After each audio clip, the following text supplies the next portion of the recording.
सनितपुर जिल्ला दुलाराय बर' फरायसा आफाद आरो बिश्वनाथ जिल्ला दुलाराय बर' फरायसा आफाद दिनै जों जयै दालिमबान बिथां जि मैया फोसावजानाय नैबे थांनाय 2020 मायथाइनि 2 जानुवारियाव जि बिटिआर रेकर्ड जालांबाय बे बिटिआर रेकर्डनि 3.1 बायदियै बिटिआरखौ दाफुंनायनि थाखाय जि कमिसन दानांगौ होनना दङमोन गोलाव सम जाबायमोन दिनै बे दाफुंजाबाय आरो बिथांनि बे सोद्रोमाखौ दिनै मोननै जिल्लाजों जोङो बरायनाय हाबाफारि जों लाफैनाय जादों।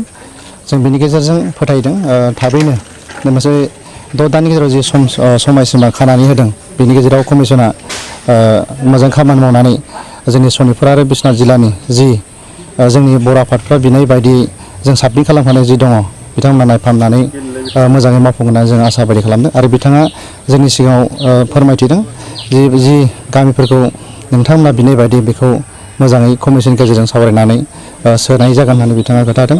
दा बे हिसाबै जोङो मोननैबो जिल्लाया दिनै आसाबादि काउन्सिलाव हाबनाय आरो बिटिआर हाबनाय बेयो दाख्लैबावैसिम बेले जाबाय थादों। नैबे 31 आगस्ट जि आसाम एसेम्ब्लियाव बिल फैनो गोनांमोन दा बेवहाय सनितपुर आरो बिश्वनाथ जिल्लाखौ बाद होनानै जि कमिसन फैनो गोनां काउन्सिल दानो गोनां दंमोन बेखौ चन्द्रन ब्रह्म बिथाङा दानानै होआखिसै। दा बेनि उनाव काउन्सिल जि सनितपुरनि जानानै बिग्रा बिथांमोनाबो दाख्लैबावै इउबिपिअनि आफादगिरि सम्बारु मोसाहारि आरो इउबिपिअनि सनितपुर जिल्लानि सासे नेहाथारि सतीश बसुमतारी आरो लेङाइ आफादगिरि नवीन चन्द्र बसुमतारी बिथांमोना एक्सपेल जाबाय।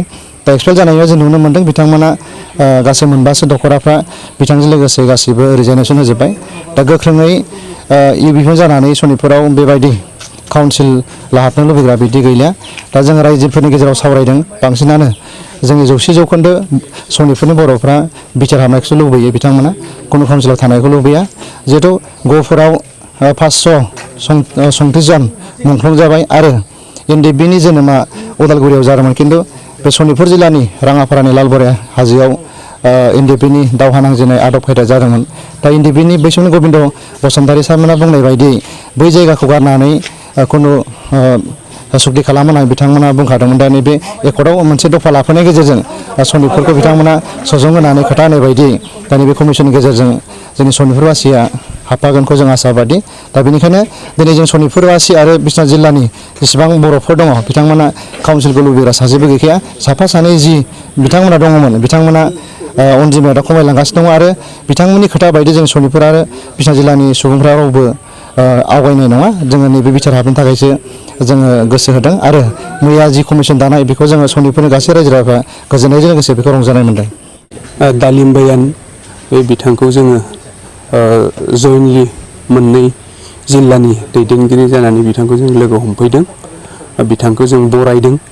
जों आसा खालामो जे गोलाव सम जिहेथु जोङो बन्सित जानानै थाबाय थानांनाय दा नैबे कमिसननि गेजेरजों जोङो बे बड'लेण्डआव हाबफानो मोनगोन बे माखासे खोथाफोरखौ जोङो बिथांजों सावरायदों आरो जोंखौ सोसननांगौनि थाखाय खामानि मावनो थाखाय जों बिथांखौ खावलायदों आरो जोंनि खावलायनाय बायदियै बिथाङा मावफुंनानै होगोन होननानै जोङो माखासे खोथाखौ होदों।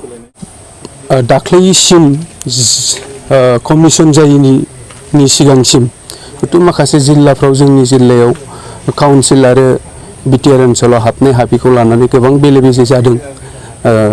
दा बेखौ नाथाय दिनै बेखौनो जों बुंनो हागोन मानोना नैबे कमिसना जाखांनायनि उनाव जिहेथु बे कमिसननि गेजेरजों माखासे गामि बारायनायनि गामि सोसननो हानायनि मोनसे जिथु राहाया दङ आरो जोंनि ओनसोलफ्रा जिहेतु मोनसे कन्टिगिउटि ओनसोल बे हिसाबै जोङो मोनसे हाबफुंनो हानायनि जिहेतु सुबिदाया दङ आरो नैबे कमिसना जाफुंनाय लोगो लोगो जों दिनै मोनसे रोखा जाबाय जे जों बिटिआराव हाबनो हागोन आरो जिहेतु गहपुरनि मोनसे जारिमिनारि बेयाव 534 मानसिफोर थैनाय दङ बे हिसाबै माने जोङो मोनसे हाबनायनि मोनसे लामाया दङ।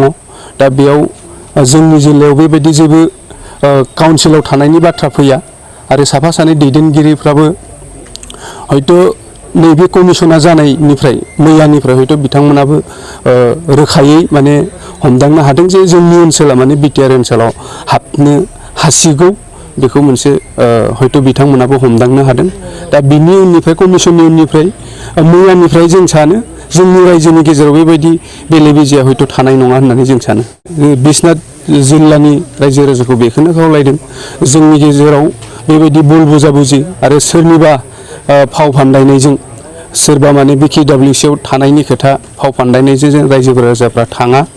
जोंहा मोनसे मिजिं लानानै जोङो फोथायनानै थानांगोन जे जों BTR ओनसोलाव माने हाबनायनि जिथु लामाया दङ दा बे हाबनायनि लामानि जों खामानिफोरखौसो मावनो थाखाय जोङो बयबो जों ओंखारबोनांगोन आं बेखौ खावलायो।